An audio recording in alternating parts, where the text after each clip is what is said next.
اللہ الرحمن الرحیم۔ رمضان المبارک اختتام پذیری کی طرف ہے۔ پرسوں انشاءاللہ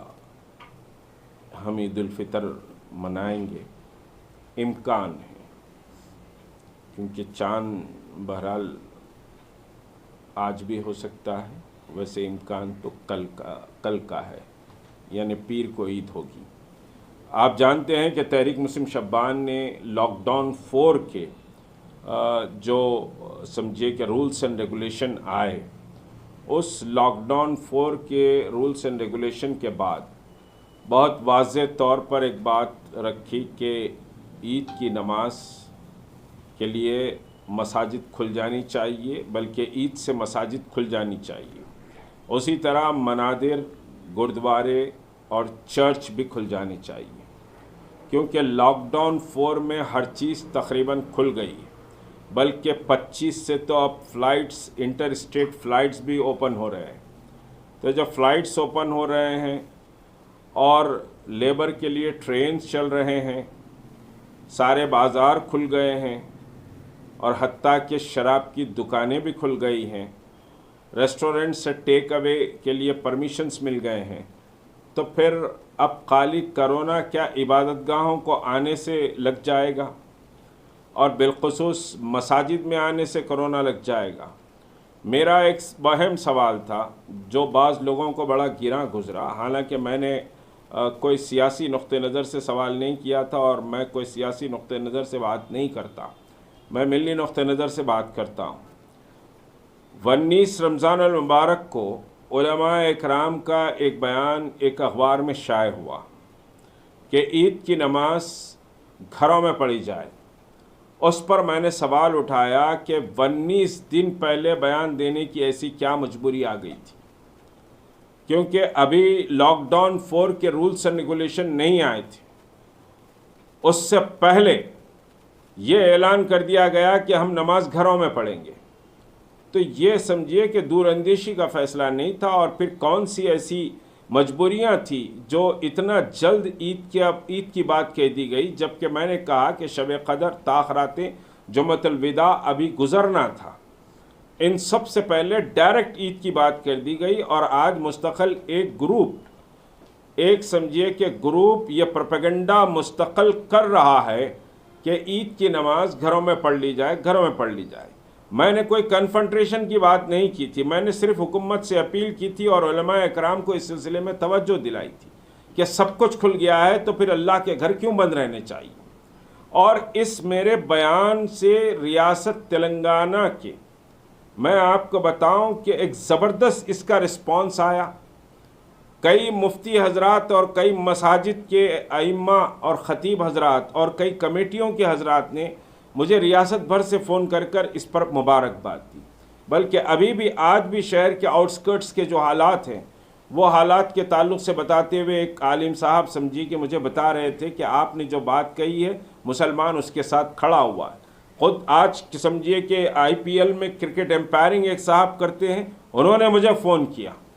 فون کر کے کہا کہ بھائی اس پر میں آپ کو مبارکباد دیتا ہوں، انتہائی اہم مسئلے پر آپ نے بات کی۔ تو امت کا پورا سمجھیے کہ ایک لحاظ سے امت کے دل میں جو اضطراب اور بے چینی ہے مساجد کے تعلق سے، اس کی پرواہ کیے بغیر بیان دے دیا گیا کہ نماز گھروں میں پڑھی جائے۔ خدا را مجھے بتائیے کہ ہر چیز کے لیے آپ بازار کو اپنی ضروریات کے لیے جا رہے ہیں،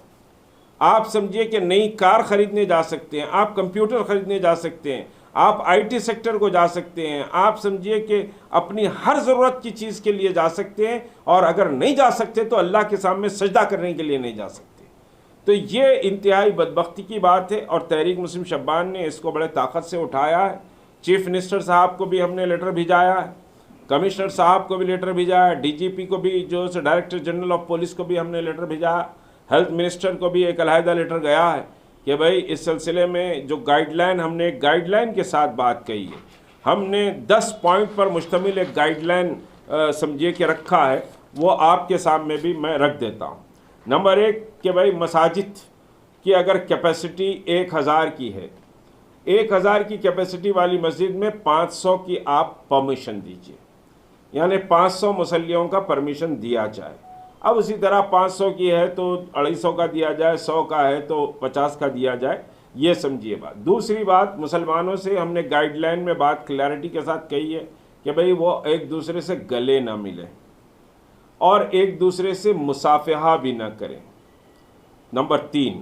نمبر 4 یہ کہ وہ گھر سے وضو کر کے آئیں۔ وضو خود اسلام میں ایک سینیٹائز ہونے کا بہت بڑا ذریعہ ہے، تو مسلمان گھر سے وضو کر کے آئیں، گلے نہ ملیں، ہاتھ نہ ملائیں، اور سمجھیے کہ 50% کیپیسٹی کے حساب سے اجازت دی جائے، اور لوگوں کو سلام کریں، خیر خیریت پوچھ لیں، دور سے خیر خیریت پوچھ لیں۔ 5ویں چیز، ماسک لگا کر آئیں، ماسک لگا کر آئیں، اور 65 سال سے زیادہ عمر کے لوگ مسجد کو نہ آئیں تو بہتر ہے۔ اور اس کے ساتھ اگر سمجھیے کہ صاحب مسجد کی جگہ کم پڑتی ہے تو آپ عید کی نماز کی حد تک بات کہہ رہا ہوں کہ 2 نماز 3 نماز بھی ہو سکتے ہیں، 2 نماز 3 نماز بھی ہو سکتے ہیں۔ تو یہ گائیڈ لائن ہے۔ اور پھر دوسری بات یہ ہے کہ مساجد کے جو بیت الخلاء ہیں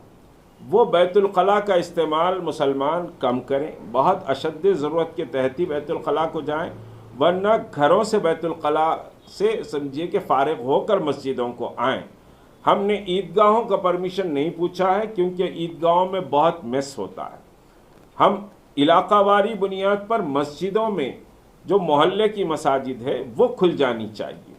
ہمارا یہ کلیئر سمجھیے کہ مطالبہ ہے، وہ کھل جانی چاہیے۔ مسجد کے اطراف و اکناف صفائی کا خاص خیال رکھ لیں۔ تو یہ 10 اصول سمجھیے کہ بتائے گئے ہیں، اور یہ 10 اصول ہم نے پیش کیے ہیں کہ نمبر 1 50% آف دی پاپولیشن کو اجازت دی جائے، کیپیسٹی دی جائے، نمبر 2 گلے نہ ملے، نمبر 3 مصافحہ نہ کرے، نمبر 4 سلام اور خیر خیریت دور سے ٹھہر کر پوچھ لے، نمبر 5 ماسک سمجھیے کہ لگا کر آئیں، نمبر 6 65 سال کی عمر کے بزرگ احتیاط کریں، نمبر 7 کہ 1 نہیں 2 نماز بھی ہو سکتی ہیں عید کی تو وہ 1 نہیں 2 نماز پڑھ لیں، نمبر 8 کہ صفائی کا خیال رکھیں، نمبر 9 گھر سے وضو کر کے آئیں، نمبر 2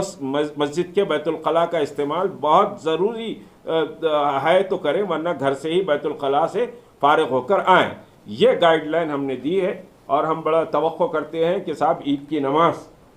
پڑھنے کی اجازت دی جائے گی اور عید سے مساجد کو کھول دیا جائے گا۔ اور اگر سمجھیے کہ ابھی میں کنفنٹریشن نہیں چاہتا، بہت سے اضلاع سے مجھے دباؤ ہے، بہت سے اضلاع سے بات آ رہی ہے کہ بھائی ہم تو پڑھیں گے، کوئی روک لے کچھ بھی کر لے، تو میں نے کہا کہ بھائی کنفنٹریشن ابھی مت کریے، کنفنٹریشن ابھی ہم نہیں چاہتے ہیں۔ اگر عید کی نماز کے لیے سختی کرتی ہے پولیس تو پھر سمجھ لیجئے کہ آئندہ جمعے کو ہماری کال رہے گی، عید کے بعد کا جو جمعہ آ رہا ہم بیٹھیں گے، تمام جماعتوں کو بلا کر بات کریں گے، غور کریں گے، اس پر کامن کال ہوگا۔